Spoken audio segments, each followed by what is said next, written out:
이수태라는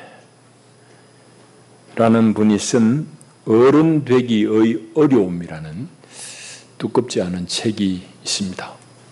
그 책 한 대목을 소개합니다. 책을 가지는 것은 돈이 아니라 책에 대한 열정, 다시 말해서 책 속의 길에 대한 갈구여야 할 것이다. 그래서 때로 좋은 책은 돈으로 살 것이 아니라 그 옛날처럼 수백 리 혹은 수천 리를 찾아가서 경건한 마음으로 필사하는 그 정성으로 구하게 하였으면 좋겠다는 생각이 든다. 여러분 어떻습니까? 기록은 우리 인간만이 하는 그런 행위입니다. 인간이 기록을 자꾸 하고 그 기록 위에 또 다른 기록 이렇게 정보가 축적되어서 오늘 인류가 이만한 문명을 이제 구가하게 되었습니다. 근데 요즘은 이제 책이 조금 천대받는 시대가 되어버렸습니다. 다 화면으로 자꾸 보려고 그러니까 책이 조금 천대받는 시대이긴 하지만은 그럼에도 불구하고 여전히 책은 그를 사랑하는 사람에게는 무궁무진한 우주가 되어주는 것이 바로 책입니다. 근데 성경 그럽니다. 우리가 오늘 들고 온 성경을 성경이라고 그러는데 영어로는 여러분 잘 아시는 대로 바이블입니다. The Bible입니다. 바이블이란 말은 책이라는 말입니다. 비블로스라는 헬라 말에서 나온 책 이 말입니다. 그러니까 세상에 책이 하고 많지만은 성경 이거는 바로 그 책이다 이 말입니다. The Bible. 책이라는 말이지. 이수태 작가가 말한 대로 우리는 책 속에서 정말 우리가 갈망하는 그 속의 길을 찾아야 될 텐데 여러분은 성경을 어떻게 대하고 어떻게 읽습니까? 오늘 이제 예레미야의 말씀을 통해서 그런 얘기를 좀 나누고 싶습니다. 예레미야 1장을 읽었는데 1장은 예레미야 전체의 서론격과 같습니다. 앞에 우리 생략한 3절까지는 예레미야가 어디서 나고 어떤 가문에서 자랐는지를 소개하고 있습니다. 아나돗의 제사장 가문입니다. 아나돗 제사장 가문. 그 중에서 태어난 예레미야입니다. 아나돗이라는 성읍은 예루살렘 조금 위에 우리 리스로 치면 한 10리 조금 넘는 북쪽에 있는 성읍입니다. 거기에 제사장 가문에서 태어난 사람이 예레미야입니다. 그가 부름을 입었던 때도 2절, 3절에 잘 나옵니다. 요시야가 다스린 지 13년에 예레미야에게 하나님의 말씀, 하나님의 소명의 말씀이 임합니다. 그런 것들은 위에 이제 쭉 나옵니다. 그 당시에 이제 국제 정세를 좀 알아야 됩니다. 그 예언서라는 것, 우리 선지서라는 것은 늘 그 상황 속에서 하나님이 예언자를 통해서 당신의 말씀을 준 것이 예언서이기 때문에 우리는 그 역사적인 맥락, 사회적인 배경을 좀 잘 읽어야지 이 본문이, 특별히 예언서가 잘 읽혀집니다. 그 당시의 상황을 짧게 소개하자면은 이제 유다 왕국이 본래 이스라엘이 남북으로 갈라지잖아요. 우리 남한, 북한 갈라져 있듯이 북이스라엘은 이미 망하고 없어요. 망한 지 한 100년쯤 지난 시점입니다. 지금 여기 1장의 이 시점은 북왕국은 이미 망했는데 누구에게 망했는가 하면은 아수르란 제국에 의해서 망했습니다. 우리 역사책에는 아시리아라는 대제국에 망했는데 아시리아라는 이 대제국이 이제 하얀길을 걷습니다. 내리막을 걷고 대신 부상하는 나라가 어느 나라인가 하면은 바벨론입니다. 바벨론은 지금으로 치면 이라크 지방 혹은 이란 좀 걸쳐서 거기가 이제 바벨론입니다. 바벨론이 막 부상을 해요. 그런 때에 왕으로 시험을 입은 사람이 여기 2절에 나온 대로 요시야 왕입니다. 유다 왕국의 말기에 와가지고 아주 선정을 베푼 왕이에요. 젊은 나이에 왕위에 등극했는데 선정을 베풉니다. 신앙을 개혁하고 국가를 개혁하고. 개혁하는 게 지 마음대로 되겠습니까? 주변 상황을 잘 이용한 거죠. 오늘 우리가 잘 살펴봐야 될 내용입니다. 그래서 요시야 왕이 그 나라를 꼭 짓누르고 있던 아수르가 힘이 빠진 틈을 타가지고 이제 자기 소신껏 나라에 정치를 하고 선정을 베푸는 겁니다. 그래가지고 성전은 다 그냥 거미줄이 치고 이랬는데 성전 대청소를 하고 성전 수리를 하다 보니까 율법책이 발견된 것도 요시야 왕 때입니다. 여러분 기억하시죠? 그런 정도로 여러모로 국가 안에서 새로운 개혁의 바람을 일으킵니다. 그 왕이 조금 더 이제 정치를 했으면 좋을 텐데 하나님 뜻이 어디 있는지 그가 젊은 나이에 그만 전사해버립니다. 애굽 군대가 바로 느고가 아수르를 도우려고 군대를 일으켜가지고 이제 이 유다 땅을 통과해가 지나갈 때에 이제 유다 왕 요시야가 그걸 막으려고 달라들어요. 그러다가 거기서 그만 전사해버립니다. 그게 안타까운 일이죠. 유다가 이제 망하게 되어 있는 겁니다. 하나님께서 그렇게 다 이제 역사하시는데 그런 안타까운 죽음을 맞아요. 그때에 부름받은 사람이 바로 예레미야입니다. 예레미야 전에 이제 뭡니까? 예언 활동하던 사람은 스바냐입니다. 스바냐는 소예언자라고 해가지고 책 뒤에 조금 나오지만은 스바냐의 확대판이 바로 예레미야라고 할 수 있습니다. 그러니까 시국이 비슷하니까 하나님께서 같은 말씀을 주시는 거예요. 스바냐서는 짧은 책이지만은 예레미야는 길잖아요. 스바냐의 확대판이라고 할 수 있어요. 예레미야가 이제 부름을 입어가지고 활동을 시작하고 이 예레미야는 시드기야 왕 때에 남유다가 완전히 바벨론에 멸망당합니다. 나라가 망할 때까지 활동했던 선지자가 바로 예레미야입니다. 그러니까 여러분 상상만 해봐요. 충분히 우리가 상상할 수 있는 것이 예레미야가 얼마나 힘들었겠냐고. 나라가 망할 시점에 하나님 앞에 부름받았으니 이거 그 얼마나 속에 마음이 타겠어요? 그러니까 하나님은 말씀을 자꾸 주시는데 나라는 이제 망조로 들어가는 겁니다. 그러니까 예레미야가 중간에 끼어가지고 너무너무 힘든 거죠. 예레미야를 눈물의 예언자라고 흔히 부릅니다. 그리고 이제 예레미야서 다음에 나오는 게 예레미야 애가거든요. 애가라는 것은 예레미야가 부른 슬픈 노래라 이 말입니다. 망하는 나라를 보고서 막 애간장이 끊어지는 마음으로 부른 노래 예레미야 애가. 그래서 이제 예레미야를 눈물의 예언자라고 그럽니다. 그러니 오늘 우리는 1장을 읽었습니다. 1장은 방금 얘기한 대로 예레미야 전체의 서론격인데 오늘 우리 읽은 부분은 4절부터 10절까지는 예레미야가 하나님 앞에 부름받아요. 부름받는데 예언자로 부름받는데 그때 예레미야가 나이가 상당히 어렸음을 우리가 짐작할 수 있습니다. 어린 나이에 예레미야를 하나님 불러내요. 자, 그러니까 그게 순순히 예 하겠습니다 이래 하겠어요? 못하는 거지. 그건 좀 이따 살펴볼 테고. 그 다음에 이제 하나님의 소명을 받고 난 다음에 11절부터 15절까지는 어떤 내용이냐 하면은 하나님께서 더 이제 예레미야의 소명을 확증시키기 위해 가지고 예레미야에게 두 환상을 보여줍니다. 예레미야가 본 환상 두 가지에 대한 기록이 11절부터 15절까지. 그 다음에 이제 16절부터 마지막 19절까지는 선지자를 향한 하나님의 권고의 말씀. 너 담대하고 겁내지 말고 말해라. 그렇게 하면 내가 너와 함께하고 너를 지키겠다 하는 그런 언약의 말씀, 약속의 말씀이 이제 마지막에 기록되어 있습니다. 그게 이제 오늘 우리 전체적인 이제 얘기입니다. 오늘 말씀을 조금 자세히 살펴보십시다. 먼저는 앞에 얘기한 대로 이제 앞부분에는 예언자직을 하나님께서 위임해요. 예언자로 부르는 겁니다. 그러니까 이 어린 예레미야가 겁이 나잖아요. 그럼 못하겠다고 자꾸 꽁문을 뺍니다. 그런데 하나님께서 자꾸 얘기해요. 그런 내용입니다.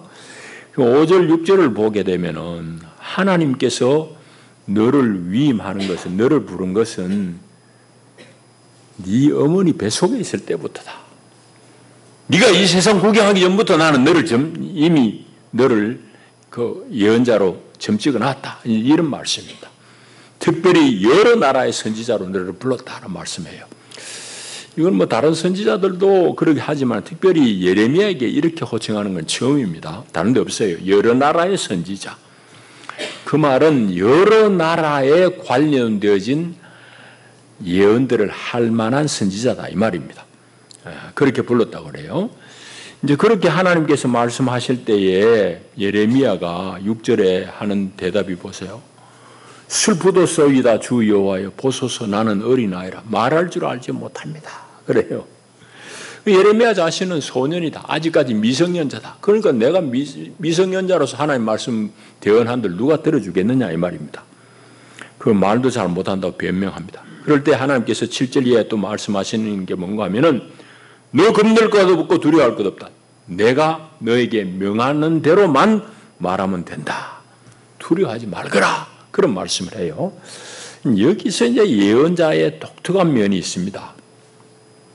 여러분은 이제 뭐 설교들을 다 많이 들어봤고 지금도 듣고 있습니다만은 본래 이제 하나님의 말씀을 대언한다는 이 예언자는 여기 있는 대로입니다. 말하자면 자기의 논리로, 자기의 말로, 자기의 언변으로 상대를 설득하는 게 아니에요. 예언자는 하나님이 주신 말씀을 대언하는 사람이에요. 그래서 이제 우리 새벽 기도회 때 그런 걸 살폈습니다만은 예언이라고 번역된 이 말을 우리 혼돈해가지고 자꾸 내일 모레 혹은 한 달 뒤에 일어난 일을 자꾸 점쟁이가 말하듯이 하는 게 예언이라고 생각하지만은 예언이라는 본래 뜻은 하나님의 말을 대신하는 사람, 그 말이 예언자입니다. 그 헬라 말, 히브리 말 다 뜻이 그래요. 그 예언자라는 것은 자기 논리로 자기 말하는 사람이 아니에요. 하나님이 시키는 말을 대언하는 사람입니다.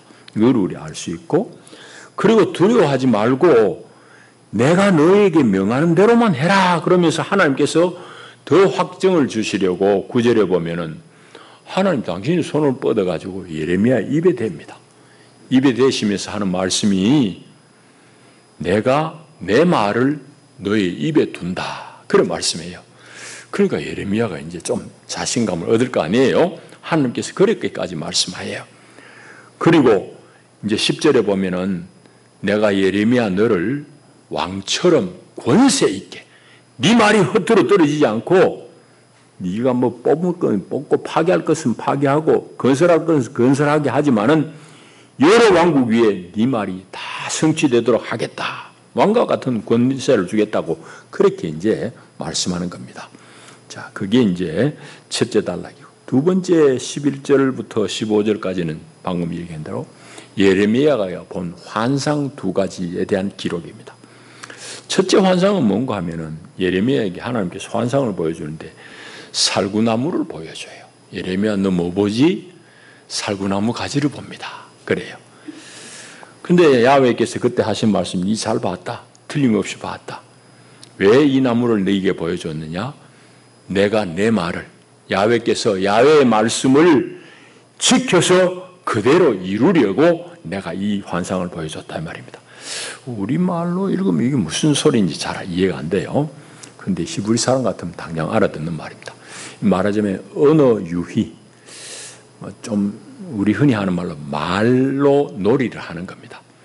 이 살구나무라는 말은 히브리 말로 어떤 말인가 하면 샤케드입니다. 샤케드. 그 다음에 하나님께서 내 말을 우리 번역은 지켜 이랬잖아요. 지켜보아 이렇게 해야지 더 정확합니다. 그 12절에 보면 지켜라고 번역된 말. 지켜본다는 말이 샤케드입니다. 그게 쇼케드입니다. 살구나무는 샤케드고 지켜본다는 말은 쇼케드입니다. 말이 비슷하잖아요, 발음이. 그러니까 하나님께서 살구나무를 보여주고 내가 내 말을 이제 쇼케드 하겠다, 지켜보겠다 이 말입니다. 그러니까 말놀이를 통해 가지고 예레미야에게 하나님 확증해 주시는 겁니다. 자, 그런 환상을 보여줘요. 그래서 하나님의 말씀이 성취될 때까지 하나님께서 지켜보겠다. 반드시 성취하겠다 이 말입니다. 두 번째는 막 물이 펄펄 끓는 가마솥인데 가마솥이 북쪽에서부터 이래 남쪽으로 숙여져 가지고 막 끓는 물을 쏟아낼 지경이에요. 그 환상을 보여줍니다. 이제 그것의 의미를 하나님께서 얘기해서 설명하십니다. 그게 이제 14절, 15절인데 요약하자면은 북쪽에서부터 어떤 민족을 왕국을 일으켜 가지고 하나님을 거역하는 남쪽에 있는 이 유다에 대해서 하나님께서 심판하실 것임을 예고하는 겁니다. 그것을 이제 환상을 통해서 확증시켜 주는 거예요. 그게 이제 15절까지 내용이고, 그 다음에 이제 16절부터 마지막 19절까지는 예레미야가 해야 될 사명을 다시 한번 일깨웁니다. 그리고 하나님께서 언약을 주세요. 이 백성들에게 내가 심판하는 이유, 징계하는 이유는 분명하다. 그는 처음부터 가르친 대로, 출애굽할 때부터 가르친 대로 내 앞에 다른 신을 섬기지 말라고 그랬는데 다른 신을 섬길 뿐만 아니라 또 우상을 만들어가지고 그 손으로 만든 우상에게 절하고 있다. 그러니 내가 저들의 죄를 징계해야 되겠다. 그러니 너는 허리 바짝 동이고 내 말을 저들에게 전해라 그래요. 그런데 하나님의 말씀을 거역하는 사람들에게 하나님의 말씀을 막 전하면은 환영받겠어요? 미움을 받겠어요? 당연히 미움받는 거지. 미움받는 정도가 아닙니다.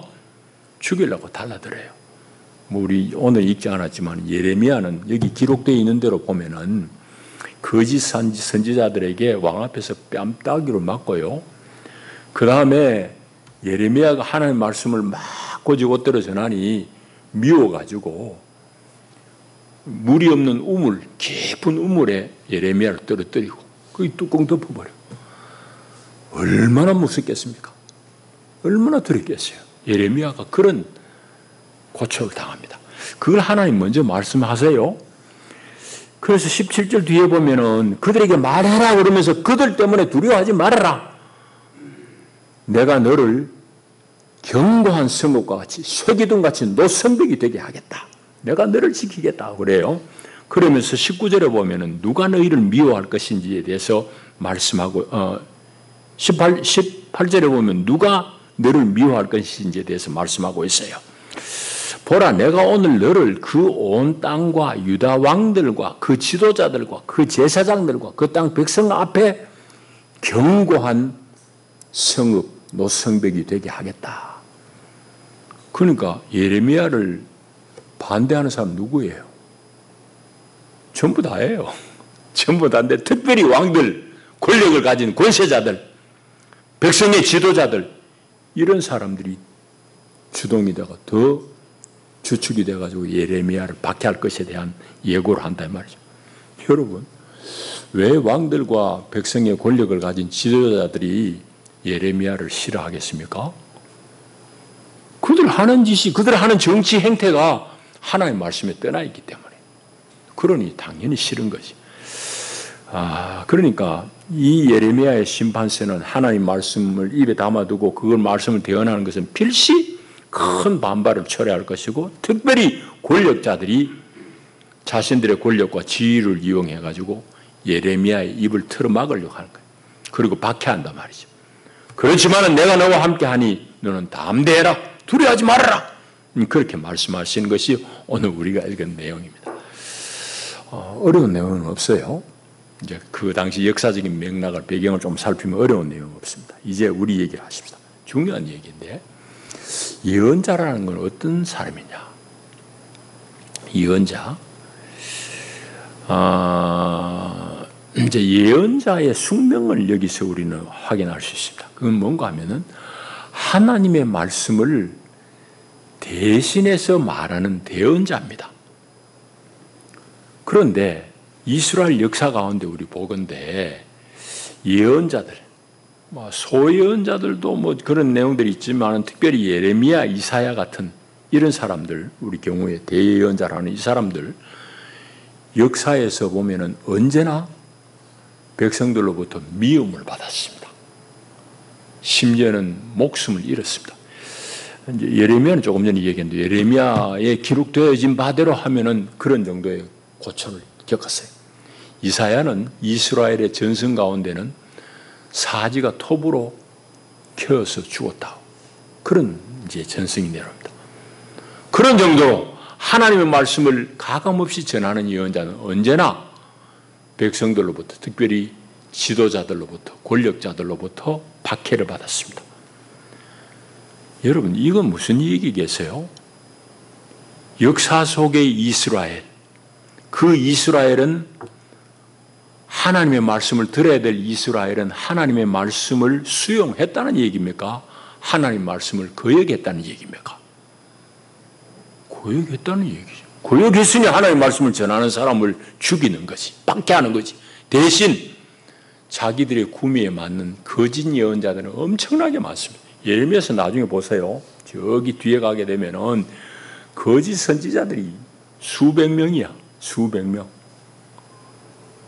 그거를 예레미야 혼자 대적하려니 그 얼마나 힘에 부치겠냐고.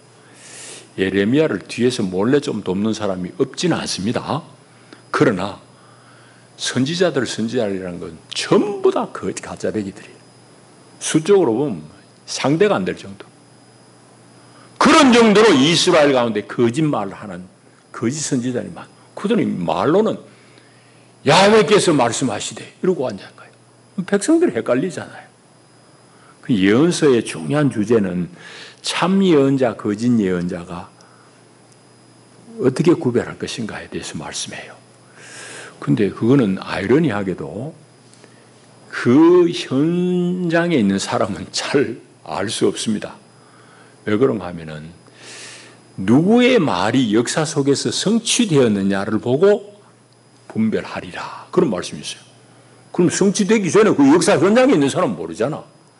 역사를 지난 후에 우리는 분별할 수 있지만 어쨌든 이 참 거짓 예언자를 구별해내는 것은 쉽지 않다는 얘기고, 역사 속에 하나님의 말씀을 들어야 될 이스라엘은 하나님의 말씀을 수용하지 않고 거역했다는 사실을 우리는 알 수 있습니다. 그러면은 과거의 이스라엘이 그랬으면 오늘 우리는 어떨까? 오늘 교회 성도들인 우리는 하나님의 말씀 앞에 어떤 태도를 보일까 하는 질문을 여러분 스스로 해봐야 합니다. 다시 말하자면은 서두에 내가 이수태 씨의 그 책을 인용했습니다. 여러분이 책이라고 하는 이 성경의 말씀을 어떻게 대하느냐? 다시 제가 이렇게 질문해 볼게요. 성경을 읽을 때 혹은 설교를 들을 때에 여러분이 어떤 경우에 은혜 받았다. 목사님, 말씀 은혜 받았습니다. 그래요? 여러분 스스로 한번 대답해 보시기 바랍니다. 여러분이 말씀을 읽을 때나 설교를 들을 때 어떤 경우에 여러분이 참 은혜를 받았다고 생각해요? 그러지 않기를 바라지만은 여러분들의 마음을 좀 흡족하게, 여러분의 기분을 좀 만족시키는 그런 설교를 들었을 때 여러분들이 은혜 받았다고 하지 않는지 여러분 스스로 한번 질문해 보시고 살펴보시기 바랍니다. 그런데 오늘 우리의 과제는 그 당시 이스라엘의 과제도 마찬가지지만은 말씀을 말씀 그대로 전하는 사람을 박해한 것, 이게 문제예요. 현실이에요. 그 당시에 예레미야 때, 이사야 때, 오늘 마찬가지입니다. 오늘 우리도 마찬가지예요. 여러분들이 참으로 하나님의 말씀, 이게 유일한 책이라고 인정한다고 그러면은 말씀, 성경대로 그 책인 The Bible인 성경을 가감없이 설교하는 그 설교를 향해서 여러분들이 만족할 수 있느냐 하는 질문을 여러분들이 스스로 해봐야 됩니다. 이 중요한 얘기예요. 자, 그리고 또 한 가지 더 우리 얘기를 해야 될 게 있습니다. 그건 뭔가 하면은 예언자의 삶을 통해서 우리가 배울 공과입니다. 예레미야는 나중에 박해를 받지만은 지금 처음부터 하나님께서 네 박해를 두려워하지 마라. 내가 너와 함께 있겠다고 그러잖아요. 이런 말씀이 너무너무 자기 안에 강하게 들리니까 예레미야는 거짓 선지자 400명이 넘습니다. 그런 사람들하고 대결하기도 하고 온갖 목숨의 위협 앞에서도 하나님 말씀을 고지고대로 대언했어요. 예레미야가 그렇게 할 수 있었던 유일한 이유는 뭡니까?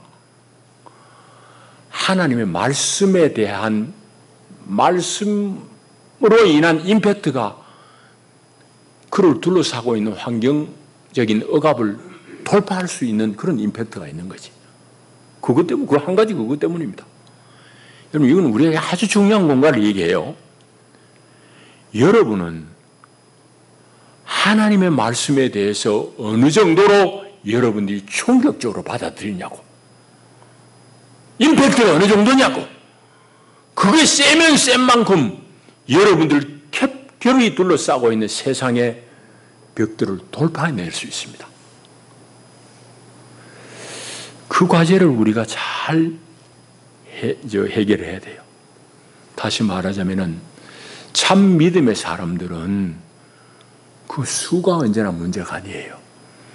말씀이 그 삶의 원동력이 된 사람들이에요. 예레미야 그거잖아요.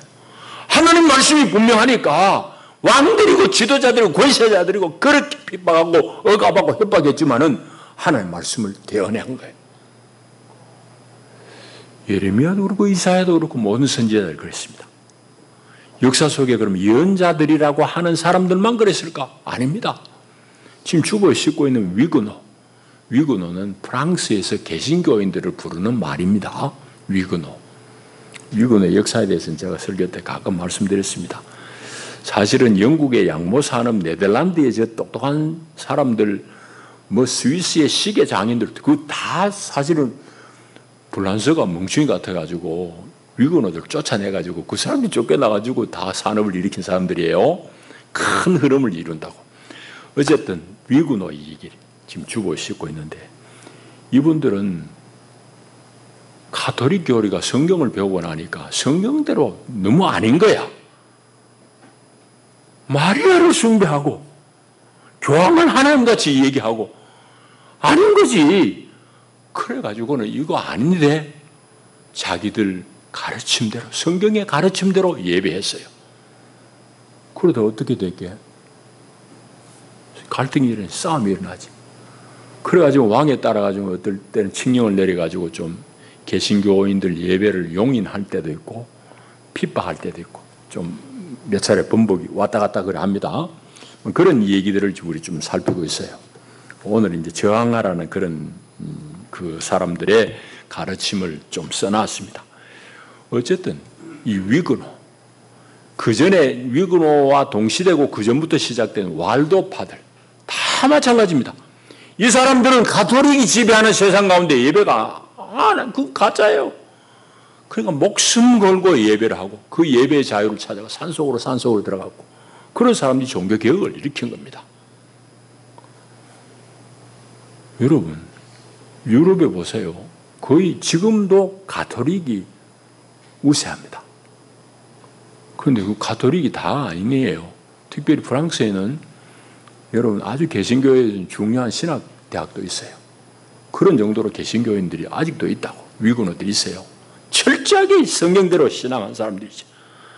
그 사람들은 왜 목숨을 내놓고 그 예배를 포기하지 않았느냐. 결국은 말씀에 대한 임팩트, 말씀의 충격, 말씀에 대한 감동이 생명의 위협을 뚫고 돌파하고 지나간 것이. 그래서 오늘 그 칼빈도 사실은 위그노 출신이에요. 프랑스에서 개혁운동하고 그래 하다가 목숨의 위협을 받고 스위스로 피해 들어간 게 칼빈이거든. 우리는 다 그 전통 속에 있습니다. 그런데 그런 역사적 맥락은 다 잃어버리니까 예수 믿고 부자 된다고 그러면 다 좋아하지만 사실은 그거는 우리 신앙 전통에도 안 맞고 성경에도 안 맞는 얘기예요. 우리가 이런 맥락을 잘 살펴봐야 됩니다. 우리 성도들은 어떻게 해야 되나? 말씀이 여러분들의 삶의 원천, 원동력이 되어야 됩니다. 그게 요즘은 너무너무 귀해가지고 눈 닫고 봐야지 잘 쳐다보일 정도지만은 그게 정상적인 성도예요. 성도는 뭐냐? 하나님의 말씀이 자기 삶을 주동하는 거예요. 말씀대로 사는 거예요. 그게 성도입니다. 근데 우리 주변은 너무너무 그렇지 않아요.